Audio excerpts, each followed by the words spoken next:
Bienvenidos, bienvenidas. Ya estamos en el capítulo número 6 del libro de los Hechos. Ya estamos en el sexto capítulo y avanzamos y tenemos allí nuevas enseñanzas, nueva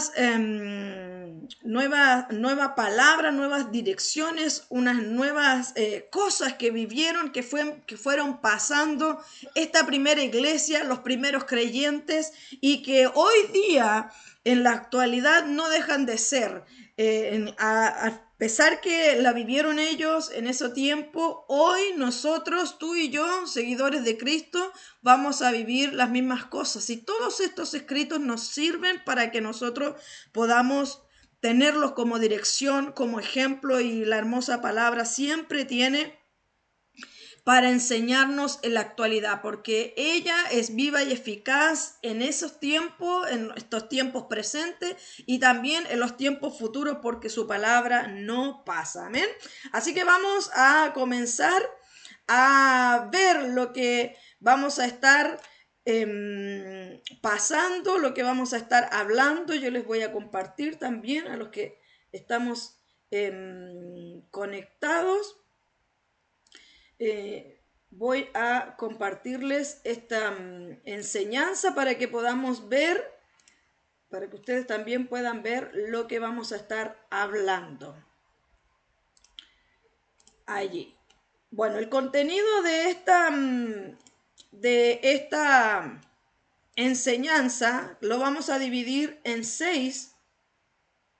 Es lo que vamos a estar hablando, 6 temas distintos. En realidad son 4, porque el sexto capítulo de Hechos solo tiene 15 versículos, pero son 15 versículos que realmente tienen allí parecieran ser poquitos, pero en verdad usted se va a dar cuenta allí que son tremendamente de bendición. Amén. Así que el primer tema que vamos a ver es el contexto histórico del crecimiento eclesial de la iglesia. El segundo tema, que más bien el tema número 1 es como un resumen de lo que hemos estado viendo, y el número 2 vamos a ver la elección de los 7 diáconos, los 7 primeros trabajadores que ayudaron allí al servicio de lo que es la iglesia de Cristo. Como tema número 3 vamos a ver el modelo de solución divina que dieron y que hicieron los apóstoles ante algunas cosas que sucedieron dentro de la iglesia, de los cristianos y los creyentes en aquel tiempo. Como cuarto tema vamos a hablar acerca del ministerio milagroso de Esteban. Una consulta. ¿Sí? Estás compartiendo pantalla, la pantalla que compartes está pegada. Ya. No se ve nada más que tu foto. Ya. Vamos entonces a compartirlo de nuevo. Como quinto tema que vamos a estar compartiendo es acerca de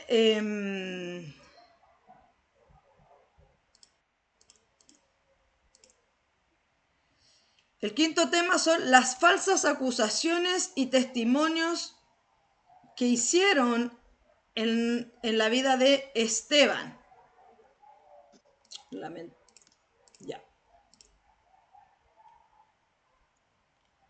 Ya lo voy a dejar así. Y el sexto tema, las aplicaciones para la iglesia contemporánea. Lo primero que dije, el primer tema que íbamos a hablar es el tema acerca de el contexto histórico del crecimiento de la iglesia.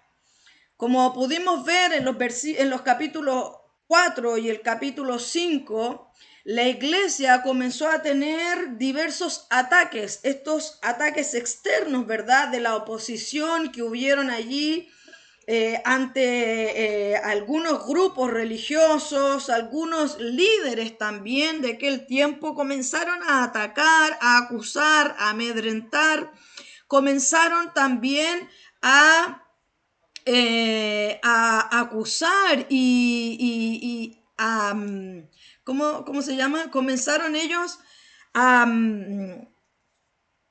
a amenazar a aquellos discípulos que continuaron hablando de Jesús, continuaron dando las buenas nuevas, y a pesar que esto cayeron presos, los acusaron, todo lo que ya mencioné, ellos continuaron entregando el mensaje, y pudimos ver la soberanía de Dios y la fidelidad del Señor a aquellos que deciden predicar su palabra a pesar de las dificultades externas que se viven. Quizás en ese caso la oposición que ellos tenían eran con los otros líderes religiosos, pero hoy día tú y yo tenemos otras oposiciones externas naturales que son fuera de nuestra vida. Son oposiciones que quieren todo el tiempo interponerse para que tú y yo no continuemos llevando el mensaje de Cristo. Esas fueron las acusaciones, ¿verdad? Los ataques externos, pero la iglesia, cuando comenzó a crecer, cuando comenzó a multiplicarse, a medida que el mensaje era llevado y que otros creían en Jesús y decidían unirse a este grupo de creyentes, comenzaron algunas dificultades internas. Como lo vimos en el capítulo 5, pudimos ver cómo Ananías y Zafira eran un matrimonio creyente que estaba entre los seguidores y que decidieron vender sus posesiones para traerlas a los pies de los apóstoles y que estos pudieran administrar y organizar esos dineros. Pero lamentablemente Satanás llenó el corazón de Ananías y de Zafira con esta de haber robado esos recursos que eran para la obra del Señor, que era innecesario lo que hicieron porque finalmente el dinero era de ellos. Entonces la iglesia, a pesar de estas oposiciones, siguió creciendo, siguió avanzando, seguía el Espíritu Santo moviéndose, seguía haciendo. Y es lo que hoy nosotros también vamos a vivir: oposiciones externas, oposiciones internas dentro de la iglesia, porque no creamos que porque tenemos el Espíritu Santo no vamos a vivir ataques o engaños del enemigo a nuestro corazón, sino que también dentro de la iglesia tenemos algunos problemas, ¿verdad? Pero con la ayuda, la gracia y la sabiduría del Señor podemos sobrellevar todas las dificultades que podamos vivir, y es el mismo Espíritu que nos da esa fuerza para continuar, esa perseverancia, esa persistencia en Jesús. Entonces, las tensiones por el crecimiento se vio rápido con el aumento de los desafíos organizacionales, logísticos, ¿verdad? Las murmuraciones, etcétera, etcétera. Y es lo que vamos a ver en el capítulo 6, para que comencemos a leerlo. Desde el versículo 1 al versículo 7 dice lo siguiente.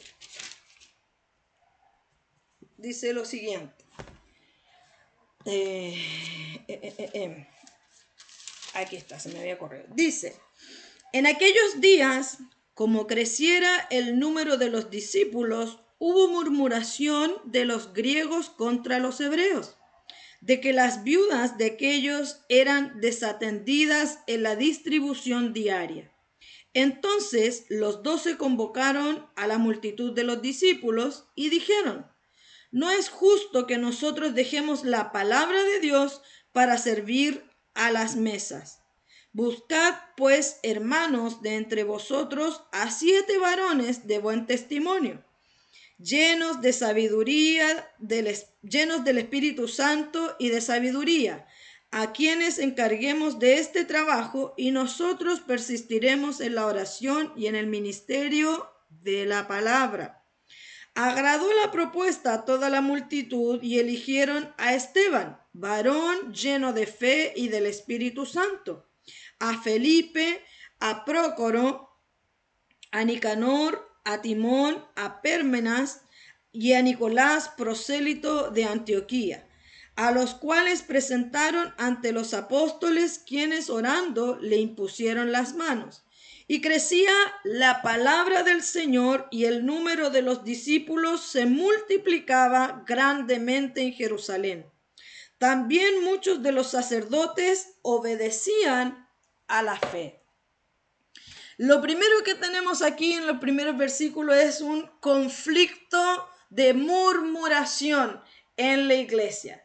Comenzaron la gente como usted ve allí en los primeros versículos, comenzó a murmurar de que lo que estaba sucediendo, de que los apóstoles, ¿verdad?, que eran los encargados de organizar, administrar y repartir los recursos, comenzó el pueblo a murmurar de que no se estaba haciendo bien el trabajo, de que no estaba llegando la ayuda necesaria, de que los recursos no estaban siendo justamente repartidos.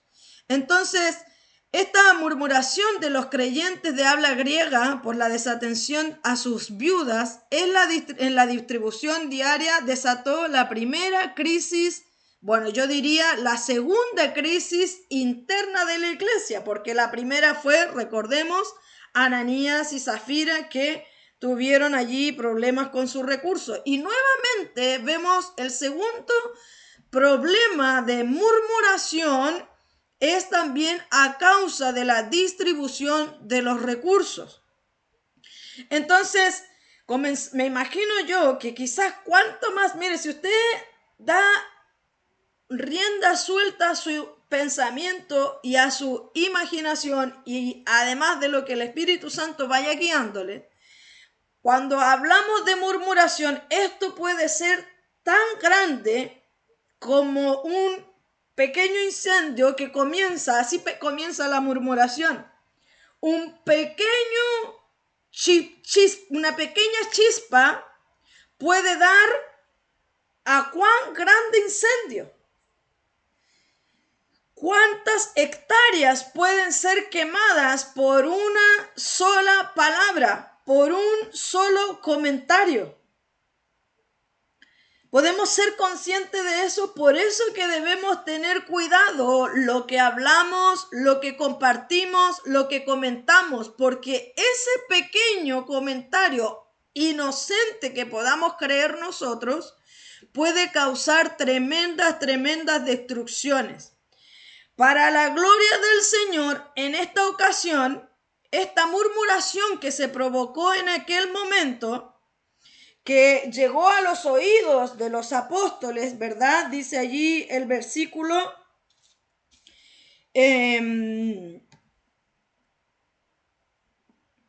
dice que los 12 apóstoles convocaron a sus discípulos, a los seguidores, a los aprendices, a los alumnos, a los que verdaderamente se esforzaban por aprender, los tomaron, los trajeron y les dieron la razón por lo que esto estaba pasando. ¿Cuál era la razón de que los recursos no estaban siendo bien distribuidos?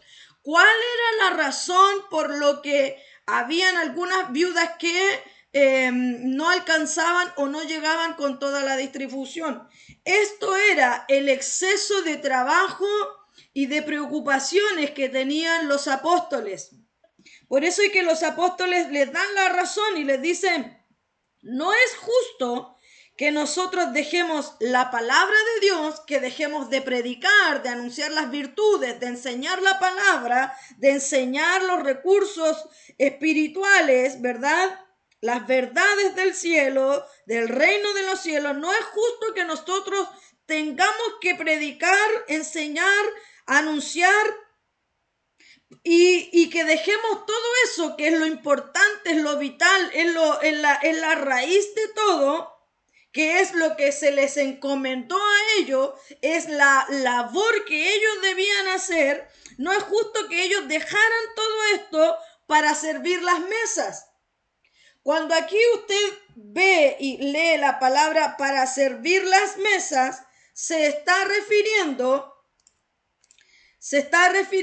no solo a lo que es el servicio de los recursos de las viudas, sino que se está refiriendo a todo lo que en realidad conlleva, ¿verdad?, un servicio externo, todo lo que está fuera de lo que es anunciar la palabra, enseñar la palabra, predicar la palabra, todo el servicio natural, porque podemos creer que es solo llegar y predicar una palabra, sobre todo en estos tiempos.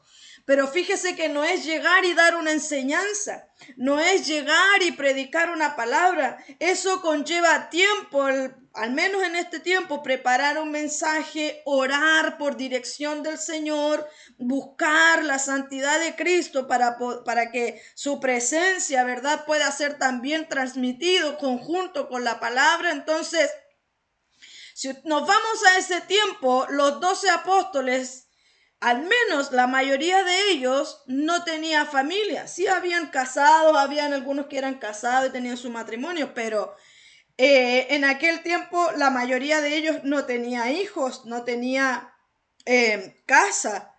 Y su vida entera y completa, de día y de noche, las 24 horas del día y los 7 días de la semana, ellos podían pasar en lo que es la palabra y lo que es la enseñanza. Por lo tanto, claro, al comienzo ellos podían realizar todas esas obras, si había, me refiero a obras humanitarias o servicio externo que no conlleva la palabra del Señor o las oraciones. Entonces,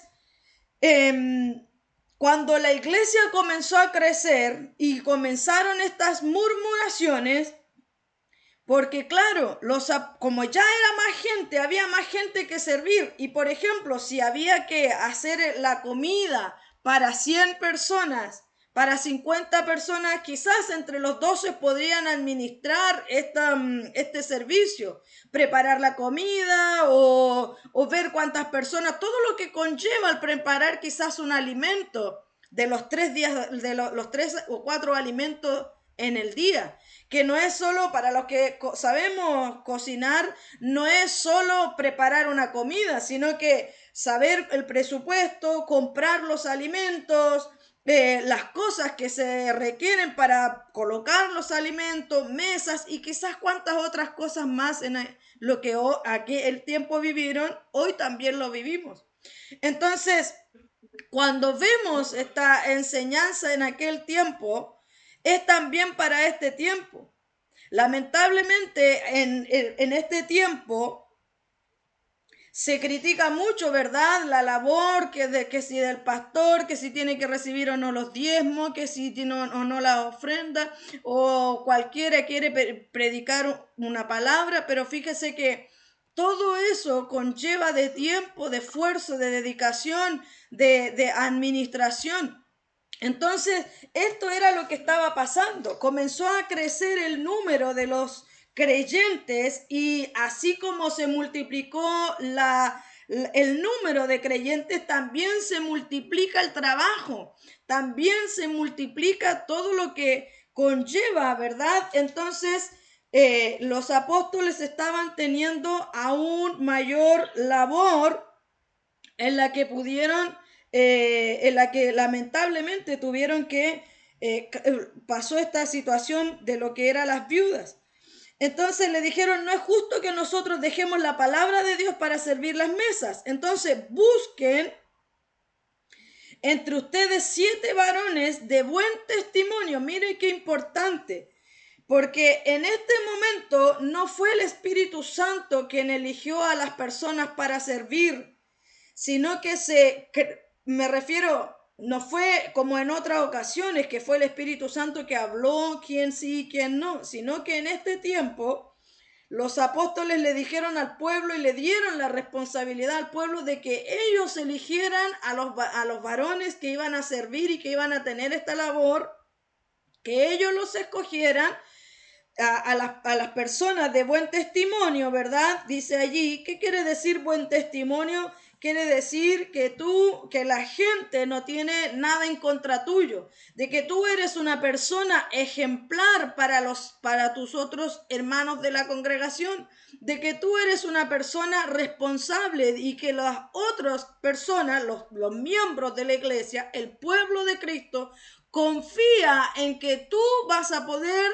llevar a cabo ciertas labores. Entonces, en este momento era el Espíritu Santo obrando en el pueblo de Dios para venir y ponerse de acuerdo y traer a elección a aquellas personas que pudiesen ser de servicio para el Señor en aquel tiempo. Entonces, buscad pues, dice el versículo 3, hermanos, de entre ustedes a 7 varones de buen testimonio, llenos del Espíritu Santo y de sabiduría, a quienes encarguemos de este trabajo. Los apóstoles en ese momento también decidieron designar a algunas personas para darle esta labor y este trabajo. Decidieron ellos enfocarse en lo que verdaderamente tenían que enfocarse y se les había encomendado, y tuvieron que delegar su trabajo. Es importante que nosotros también aprendamos a delegar nuestro trabajo a otros cuando nosotros ya no podemos, y para eso se requiere mucha humildad, porque a veces no queremos dejar de hacer, ¿verdad? No tenemos la suficiente humildad de poder dejar que otros se encarguen en una labor que yo ya no puedo realizar, que realmente no me está dando para poder llevar a cabo. Entonces los apóstoles fueron muy humildes y dijeron, mira, nosotros ya no podemos hacer esto, así que otro lo haga. Y hay veces personas que no quieren que otros hagan, que ni siquiera hay personas que tienen encargado alguna labor, alguna cosa en específico, pero por orgullo y por vanidad no quieren que otros hagan. O sea, no quieren hacer lo que tienen que hacer, pero tampoco dejan que otros hagan. ¿Por qué? Porque creen que solamente lo pueden hacer ellos y que ellos lo tienen que hacer ellos, y no pueden ver que otra persona crezca, que otra persona avance, que otra persona sea usada. Entonces allí además hay orgullo, hay envidia, hay celos en el corazón de aquella persona que no quiere delegar el trabajo que esa persona no está haciendo. Y entonces los apóstoles fueron humildes y dicen allí que otros se encarguen de este trabajo, porque reconocieron que ellos no podían hacerlo. Entonces dice, y nosotros persistiremos ¿en qué? Versículo 4, en la oración y en el ministerio de la palabra. Orar requiere de tiempo. O predicar requiere de tiempo. No solo es predicar, tú tienes que pasar tiempo en la oración. Tienes que pasar tiempo en la lectura de la palabra, en la meditación de ella. Dice, de día y de noche meditarás en este libro, dice Josué. O sea que no es llegar y leer la palabra, no es llegar y leer un versículo o un estudio bíblico. Tú tienes que meditar lo que Dios quiere decir con esa palabra. ¿Qué es lo que quiere Dios hacer? Si Dios quiere desatar, Dios quiere redarguir, Dios quiere levantar, que finalmente en una predicación, en una enseñanza, Dios hace el paquete completo. Él reprende, Él quebranta, Él corta cadenas, pero también edifica, Él levanta, Él anima, Él a través de la predicación de la palabra, el Señor trae todo eso. Entonces, cuando predicamos un mensaje, debemos saber qué es lo que Dios está hablando, qué es lo que Dios quiere, cuáles son las instrucciones del Señor, y además te da la sabiduría y la ciencia de conocer, de entender soberanamente, celestialmente, lo que está ocurriendo en el pueblo, en la iglesia o en alguna persona en específico. Entonces dice el apóstol, dice, nosotros persistiremos en la oración y en el ministerio de la palabra. Y esta propuesta agradó a toda la multitud, y eligieron a los 7. Allí se menciona, comenzando con Esteban, varón lleno de fe y del Espíritu Santo, también a Felipe y a los otros 5, ¿verdad? 7 en total. ¿Qué es lo que vemos aquí? Estos 7 que eligieron fue muy significativo en ese tiempo porque como era un pueblo judío, recordemos que en Hechos capítulo 2, cuando vino la llenura del Espíritu Santo, todos hablaban en lenguas, ¿verdad? En idiomas. Y en ese tiempo que era la fiesta, ¿verdad? De Pentecostés, venían muchos judíos que se habían criado en diferentes países, en diferentes zonas que vinieron a Jerusalén. Entonces, estaban acostumbrados siempre los judíos a tratar con gente judía. Y estos siete eran griegos, eran de otras naciones. Entonces, por primera vez se elige para un trabajo de Dios, para una labor de Dios, a gente que no era 100% judía. Entonces, aquí vemos cómo Dios ya comienza a culturizar, a usar de diversas culturas, de diversas costumbres para la obra y el servicio del Señor. Y a pesar de ¿qué es lo que vemos también? Que a pesar de las diferencias de costumbres, a pesar de las diferencias culturales, a pesar de todas esas cosas, el Espíritu Santo siempre los unifica. El Espíritu Santo siempre trae a una sola dirección. Entonces fueron elegidos estos 7, dice allí el versículo 6, a los cuales presentaron ante los apóstoles, quienes orando le impusieron las manos. Mira qué interesante, a mí me llamó mucho la atención esto porque cuando tú ves allí en la palabra del Señor, en otras ocasiones, para otras cosas, para otras labores, se le preguntó al Espíritu Santo. Por ejemplo, cuando enviaron a Bernabé y a Pablo, dice que el Espíritu estaban en oración y el Espíritu les dijo que los apartaran para la labor, para que los enviaran. Pero en este caso, el pueblo escogió, y una vez que el pueblo escogió a estos 7, recién allí los apóstoles oraron por ellos, les impusieron las manos. ¿Para qué es esto? Primeramente para orar al Señor que les pueda dar lo que ellos necesitan, la sabiduría, la justicia, la excelencia, la gracia, todo lo que ellos requieren para que puedan ser formados y poder ejecutar el trabajo y la labor que se les ha encomendado. Entonces, oraron por ellos, le impusieron las manos. Esto también es un reconocimiento, no solo espiritual, no solo posicionados con autoridad y posicionados en el lugar para llevar la obra a cabo espiritualmente, sino para un reconocimiento y para que pueda ser visto ante y hacerlo, por decirlo de una forma oficial, delante del pueblo del Señor. Y luego dice el versículo 7 que crecía la palabra del Señor. Mira qué interesante esto. Crecía la palabra del Señor. ¿Por qué dice esto? Por diversas razones. Porque cuando comienza a haber multiplicación, comienza a haber una multiplicación numérica, no solamente se crece en números, sino que se crece también en sabiduría, se crece también en la palabra. Porque cuando, por ejemplo, dice en el libro de Hebreos, me parece que en el capítulo 3 o 6, dice que Pablo le dice, mira, ustedes no deberían estar tomando leche, o sea, no deberían estar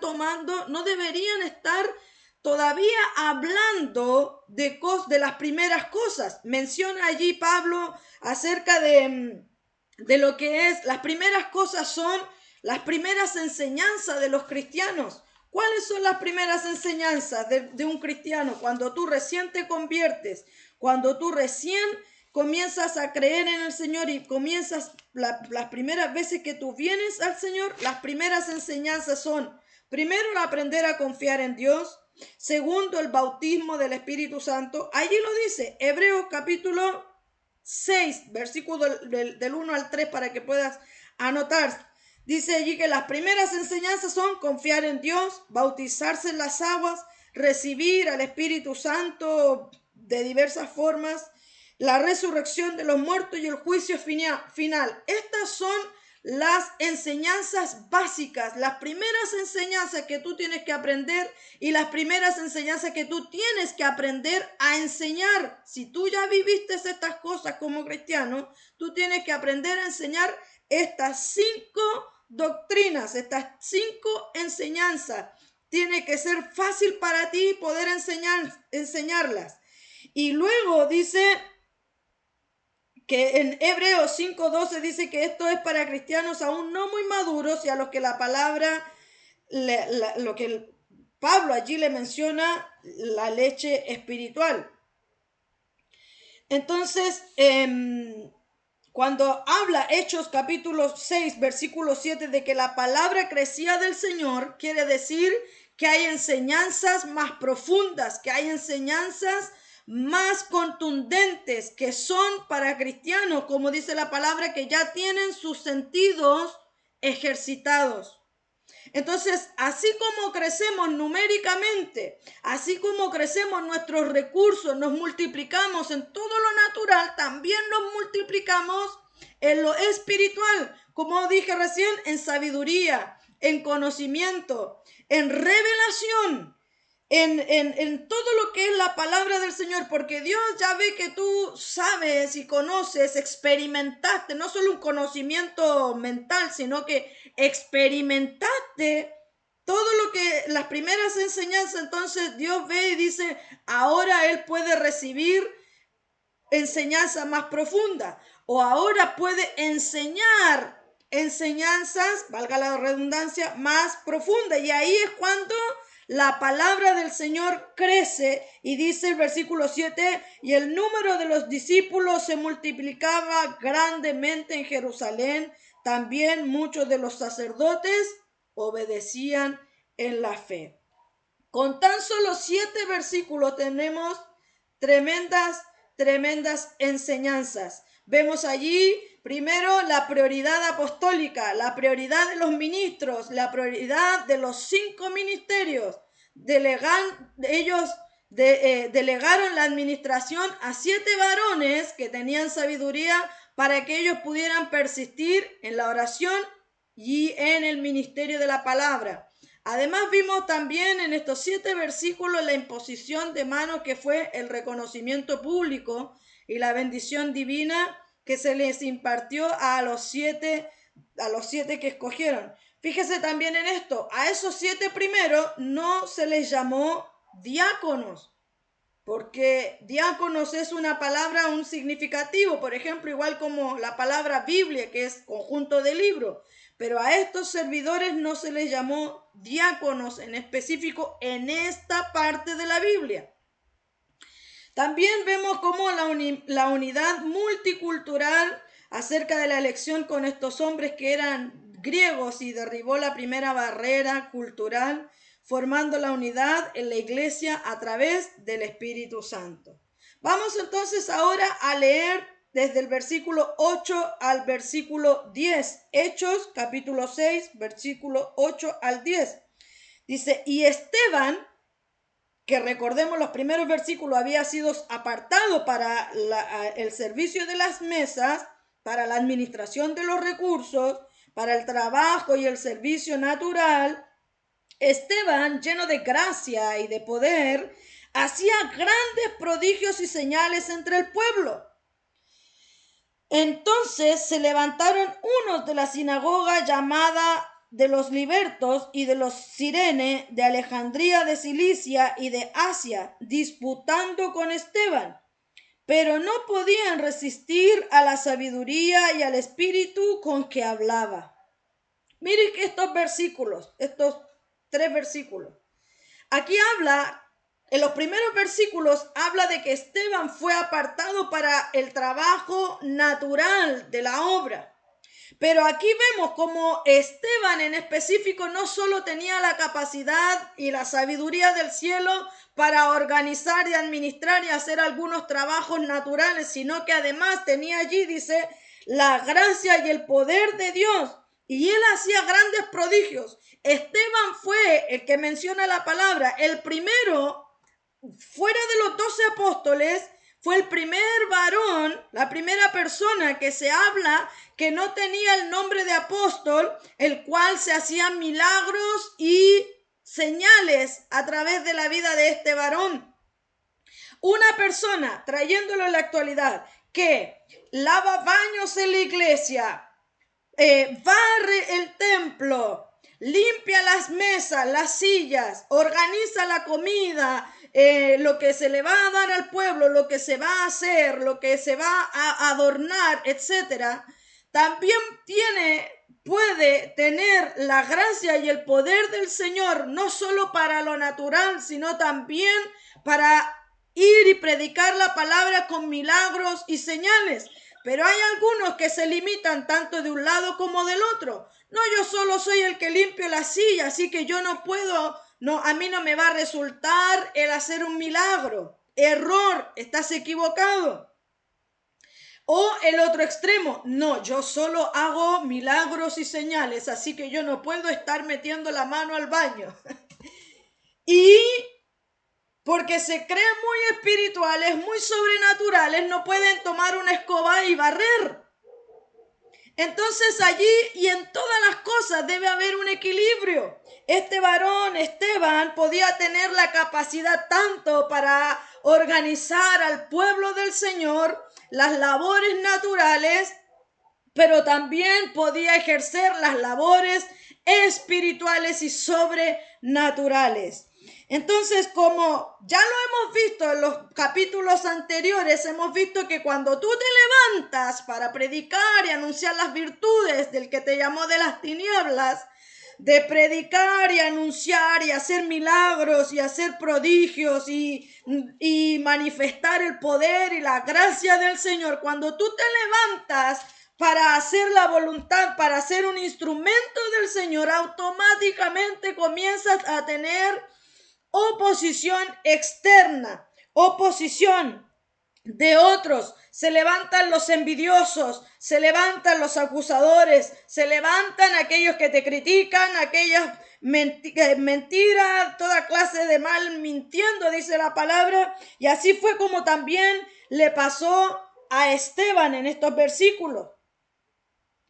Dice el versículo 10 que no podían resistir a la sabiduría y al espíritu con que hablaba. Porque tú sabes que cuando estás lleno del espíritu, tu palabra es una palabra como una espada. Tiene poder, tiene autoridad, tiene toda esa potencia, tiene toda esa fuerza.